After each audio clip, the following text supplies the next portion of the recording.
Hey guys, Nyang Yun from Advanced Property Strategies, and hope that 2022 is gearing up for you. Certainly is.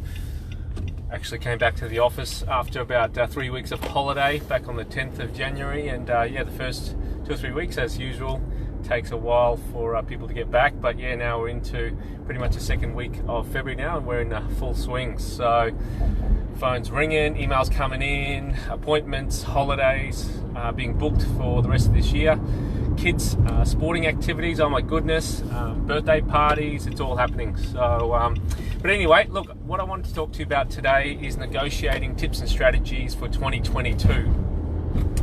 See, the good news is that negotiating pretty much stays the same throughout the market. However, you just got to focus on certain types of negotiation, more so when the market's hot. Obviously, for the last couple of years, 18 months especially, the market's been pretty buoyant, crazy even. You know, they're saying an average of 23-25% growth in the last couple of years. In certain areas with lower cost bases, I'm thinking probably more 30 to 40%. You know, I've seen some of the blocks that I've looked at in the past selling for low threes, going up to low fours, if not mid fours, you know. So land is just so scarce. Land is just so scarce. So anyway, I'll start with the first one. And it all relates to the similar things that I've trained in a lot of people the last few years. And for those of you who are new to my training and new to my courses and new to my education, you know, you may not relate, but I'll bring you up to speed anyway. Look, I think before you go into any negotiation is you definitely need to be an area expert and a strategy expert. You know, I have done a lot in residential. That's where my fame and fortune have come from. You could say it's what one of my clients have said previously. I didn't even think about it that way, but you know, I've done a lot of renos in the past. I'm definitely not a fan of them now, but I specialize in land subdivisions, residential land subdivisions, 30, 50, 100 lots. Our previous one was 30 lots. I just recently lodged a 25 lotter development application before Christmas, and I lodged an 11 lot application last year, and that got approved just before Christmas as well, next door to that previous one. So overall, that project is about 36 lots, which is pretty cool. And I'll talk about that later in the months ahead, progress on that. But long story short is you need to be an area expert and a strategy expert. And there's so many strategies out there where in the past, you know, they've talked about Airbnb. You can do cosmetic renovations, you can do structural renovation, you can do removal homes, you can do spec builds, you can build apartments, you can build townhouses. There's so many niches out there. And Robert Kiyosaki, one of the smart things he did in his books, in Rich Dad Poor Dad especially, he talked about mastering a formula, and then learn another one, master a formula and then another one. And over my 20 odd years of property education, I started since I was 19, education, started buying when I was 21, so call it 21 years in the property marketplace now, doing deals, is that, you know, master a formula and then learn another one. Master a formula and then learn another one. I think this is so overrated that people go from one course to the other, trying to learn one strategy, and then 90 days later, 2 months later, they learn something else, and they wonder why they're not getting traction. Yeah, so you definitely need to master a strategy, an area, as well as even a council, right? If you learn land development in Brisbane City Council, in Blacktown City Council, pick a council, any council, is if you master and you become an expert in that area, when a deal comes up, you're able to capitalize on opportunities that most other people don't see. Because you understand the nuances and the constraints, the possibilities, but also the issues that council raise when you want to apply for demolishing a house, when you want to subdivide a block, when you want to move a house, when you want to cut it into smaller blocks. Like recently I cut with my 30 lot subdivision there, I've got a couple of blocks around about the 200 square meter mark. Two of them are 184 square meters, right? 284 square meters. I'm having a chat to a couple of my mates who are in the marketing business. You know, they've sold over 700 properties as marketing agents last year. Small team, massive network. And my point is that they were crazy. They thought I was crazy for doing 180 square meter lots. They keep taking the mickey out of me over the last 2 to 3 years. However, recently, literally in the last few weeks, I sold that block, 184 square meters. I sold it for $280,000. So to give you a reference point, is that in that same estate 12 months before, I was selling 300 square meter blocks, flat, opposite this 184 square meter block, for 275,000, between 273, 275,000, right? So this one here, nearly half the size and same price. So you could say the price is doubled. Not really, it's just that in my instance, my land is registered, and because it's registered, it's very, very rare. There's very rare blocks that are registered, and it's ready to build on, versus other blocks, who knows when they're going to be registered, because there's so much land in the pipeline, right? So, but coming back to it, is you definitely need to become an area expert.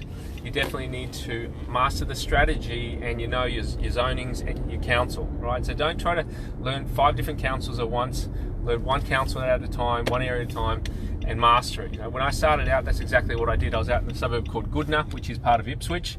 I lived in Kimura at the time. I was living at home with my parents, and the first 3 properties that I bought were in that same postcode, 4300. So we're talking about my first property was in Goodna, second house was in Goodna, and the third one was in Belbird Park. So those were my first 3 properties because I became an area expert, right? So I was talking about negotiation, yet I haven't talked about negotiation at all. But my point is that how can you negotiate when you don't know what something's worth and what the possibilities are, right? So I'm looking at a site at the moment, working on it, and we know what the land's worth. We know what we can do. We've done some good due diligence on it, and therefore we can come up with a good price, and I can offer them a cash unconditional contract. Which means there's no clauses. It means I pay a deposit. If I don't go ahead, I lose that deposit, right? So I can sign a cash unconditional contract on that property.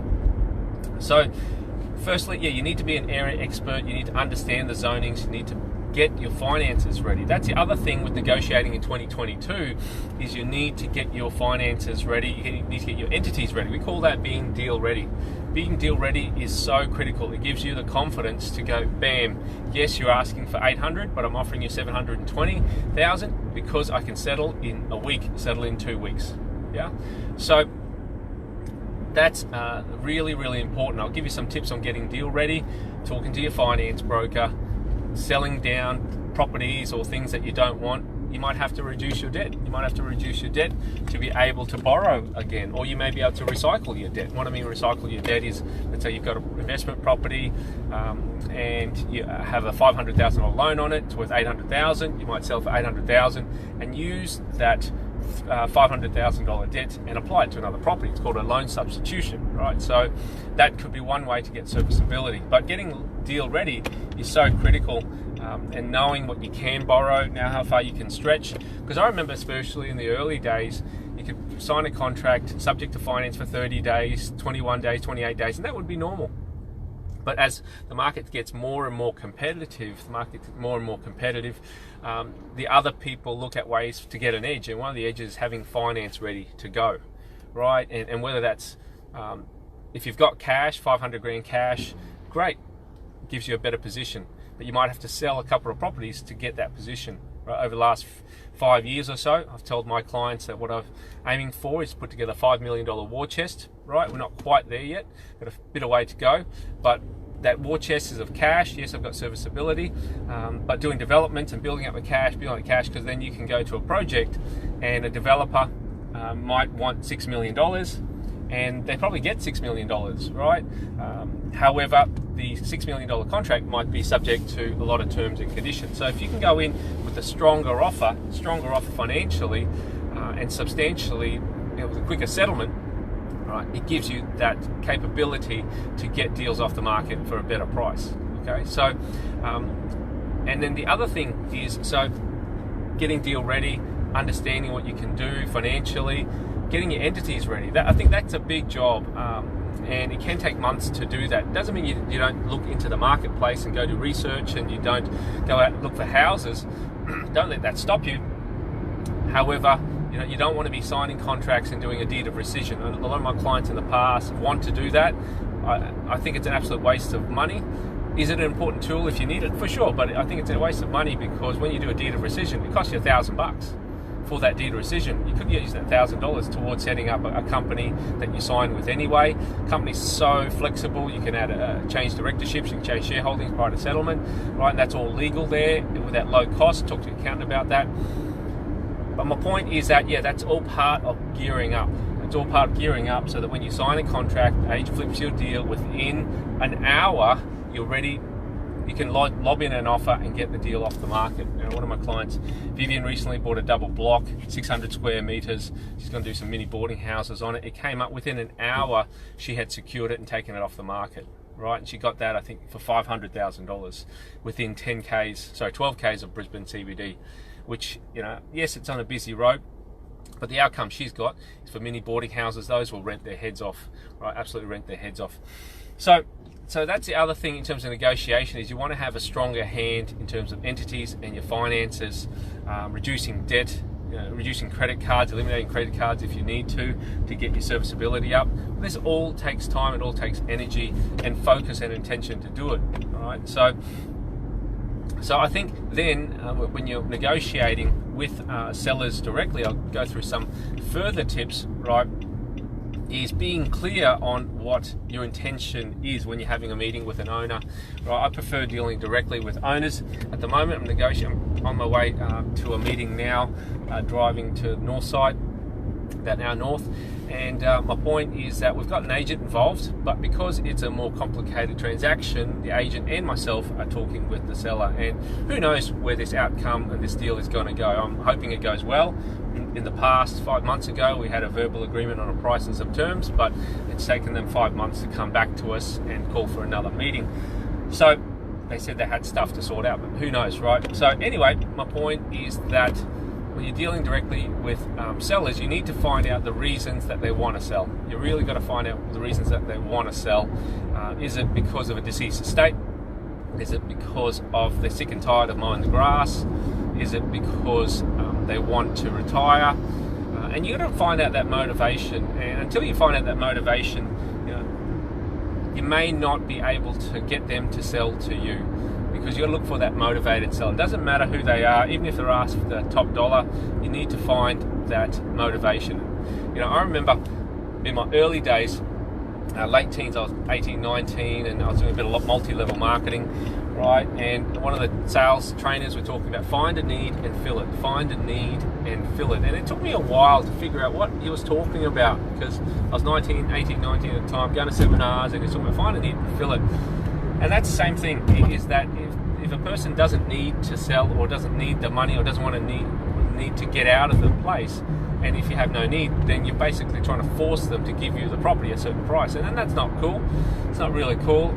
You're basically just pushing the proverbial shit uphill, so to speak, right? So excuse my French. So you got to find that need and see how you can fill it, because it's not always about money. Not always about money. You're looking for that 2%, 3%, 5% opportunity out of the 100%, where yes, they want to sell. Yes, they know the market's hot, but they have a need. It might be $100,000 deposit right now. It might be $50,000 deposit released right now. They might be happy to take a 1, 2, 3, 5 year settlement, right? So find a need. Don't just go in and what's your best price? So that's very basic. Sounds like you're going to the markets in Asia somewhere trying to barter on a t-shirt. This is a very complicated transaction. It's not something you can necessarily do over the phone. You need to do it ideally face to face. And if you have an agent working in between you, that can be hard as well. That's why I prefer to deal with direct owners direct. So, and the other thing on top of that is finding what their frustrations are and what their challenges are right now with the property, and see if you can solve them. Like, for example, mowing, right? Maybe the property's got a lot of land and they just can't mow. I remember with my cousin, who I bought a site of 7,000 meters back in 2013, I think it was. One of the reasons he wanted to give up his property was the maintenance of the house, and secondly, the lawn needed to mow, and he had gout in his leg, so it's causing him pain. And I remember 11 years before that, negotiating with his wife, his wife saying that they will never, ever, ever sell, right? Never, ever, ever sell. 11 years later, I buy the property, right, with a 10-month settlement, with rights to lodge DA, rights to start demoing the tennis court, etc., etc. So if you find out what they're after, and if there's a genuine need, a genuine frustration that you can add value to them, That's where the power can come from. But it just comes through that conversation and practice and practice and practice. And I think that the other thing with negotiation is that you get better and better with time. You know, I do teach my clients from time to time to go out and door knock and practice talking with sellers direct. It can be a bit daunting at times, but a bit of fun there. And why you do that is you really want to get close, practicing talking to strangers and building rapport with strangers, right? And you might think it's funny or crazy because you're giving them money. Here, please take my money. But not everybody wants your money. For example, the house that we live in, we've been there, owned it since 2007, call it 15 years now. And you know, my wife just refuses to sell right now. I'm a developer. I don't mind sell anything, buy anything. There's always more stock out there. But you know, all the times I've talked to my wife about selling the place, because we live in a city, Brisbane, you know, she doesn't want to sell. And it's not because of money. It's because she doesn't like anything else out there, or it's so hard to find something with such a good position at good value. So anyway, regardless of that, is you've got to find out why they want to sell. Find out why they want to sell, and just look for that motivated seller. Right? Look for that motivated seller and see if you can fill a need. And it takes time. It takes weeks, months, and years of practice to master this thing. But don't give up. I can tell you that don't give up. Now, this is one of the hardest times to buy with value, i.e. you can just buy it and hope it goes up. There's been a lot of growth in the market. There may be some more growth in the market. I don't know. With interest rates coming, I know the election's about to be called. When I say about to be called, we're in February now. The election's due by May. Either way, good old Scotty has to call the election by May. So at this stage, we've got 3 months, so it's an inevitable date. And when the election's called, basically everybody stops. So that's why I'm running around like a blue-ass fly, so to speak, at this point in time, securing a deal ASAP, because when the election's called, oftentimes people just stand still, even though they know that either way the election will happen, a result will happen at this point in time. Who knows where it's going to go? I reckon it'll go a certain way, but this is not a political conversation, right? So anyway, if you got any tips on negotiation, anything that you found in the past really works for you, feel free to type in any questions that you have. Feel free to type that in. Hope you're having a great week so far, and that 2022 is sounding up for you.